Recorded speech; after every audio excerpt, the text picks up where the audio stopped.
La historia de Pablo Neruda me viene por herencia. Así es, descubrí a Neruda a través de mi padre. Cuando yo tenía unos 12 o 13 años, comencé a escribir.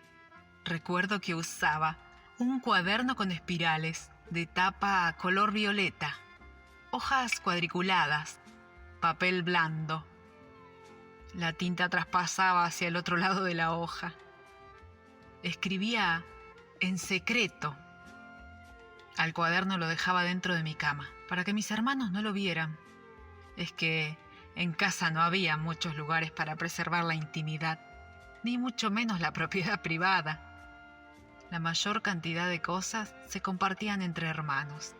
Ropa, comida, abrigo, el ladrillo caliente a los pies de la cama, juegos, TV, tiempos, espacios. Y hasta a la hora de la tarea, compartíamos la miga de pan para borrar sobre el cuaderno de clases. Yo había ganado ese cuaderno y lo cuidaba mucho. Era un regalo de mi madre que me había traído de un viaje a Chile. Cuando era hora de la siesta o al anochecer, mientras mi mamá preparaba la cena, había que bañarse. Y ahí aprovechaba para sacar un almohadón de esos que tejía mi abuela y que no podían ensuciarse. Lo colocaba en el suelo, me arrodillaba, apoyaba el cuaderno sobre la cama tendida y comenzaba a volcar las palabras que vagaban por mi mente. Las escupía en una suerte de suicidio masivo. Se preguntarán qué tiene que ver todo esto con Neruda. Pues así llegó a mi vida. Después de varios escritos, un día, ni sé por qué motivos ni en qué circunstancias, creí que esas expresiones podían ser poesías. Entonces, así fue que estaba lista. Me decidí a compartirlos con mis padres. Leí el primer escrito una noche, antes de ir a dormir, a los pies de su cama. Mis padres me escucharon muy atentamente. Cuando terminé, había logrado mi objetivo. Recibí halagos de todo tipo y aplausos. Tanto mamá como papá me dijeron que escribía hermoso, que podía ser escritora. Mi padre dijo: «Hija, sos una poeta, escribís como Neruda».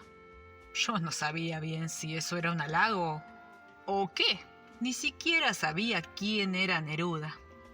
En realidad no sabía mucho de escritores. Hasta el momento solo conocía las aventuras de Paddington, El Principito, el diccionario Grijalbo, tapa marrón, que mi papá había comprado a un librero de esos que pasaban a domicilio y pagaba en cuotas. Papá decía que todo estaba ahí, y era bastante cierto. También había leído un libro de cuentos llamado Las dos campanas, y en ese momento exploraba polibir palabras para mi hija adolescente. Sin embargo, a juzgar por la cara de mi padre, quien no solía ser muy expresivo, comprendí que Neruda debía ser una persona muy importante. Y por lo tanto, yo también estaba siendo importante. Aún recuerdo esa sonrisa mostrando todos sus dientes y aquella lágrima detenida en el rabo del ojo, haciendo como que no pasaba nada. Ese fue uno de los días en que una corriente de amor venida de mis padres me transitó por completo. En esa misma emoción, pregunté a mi papá quién era Neruda. Él me explicó con una verborragia incansable que era un escritor chileno muy famoso, que él admiraba mucho, que escribía poemas inspirados en el amor y que había muerto en la época de dictadura, que había una casa en su nombre. Yo quedé maravillada. A medida que fui creciendo y siendo inspirada en esa primera apreciación positiva y favorable de mi escritura, seguí ensayando, escribiendo y compartiendo con ellos algunas lecturas. Así continué explorando a Neruda y sus cartas de amor durante bastante tiempo. Hoy mi padre ya tiene 75 años. Es carpintero ebanista. Hay una especie de alquimia entre sus manos y la madera.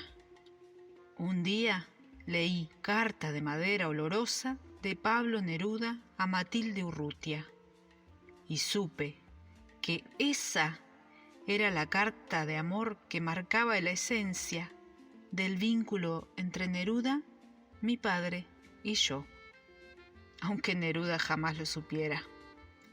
Esta tarde mi padre va a estar escuchando la radio y va a escuchar esta carta.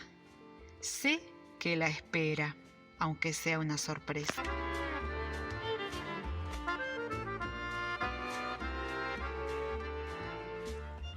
Carta de madera olorosa de Pablo Neruda a Matilde Urrutia. Señora mía muy amada, gran padecimiento tuve al escribirte estos mal llamados sonetos, y harto me dolieron y costaron, pero la alegría de ofrecértelos es mayor que una pradera.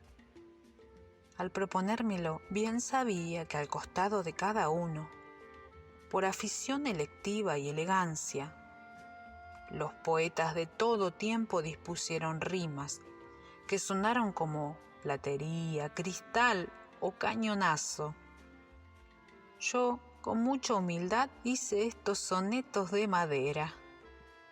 Les di el sonido de esta opaca y pura substancia. Y así deben llegar a tus oídos. Tú y yo, caminando por bosques y arenales, por lagos perdidos, por cenicientas latitudes, recogimos fragmentos de palo puro, de madero sometidos al vaivén del agua y la intemperie.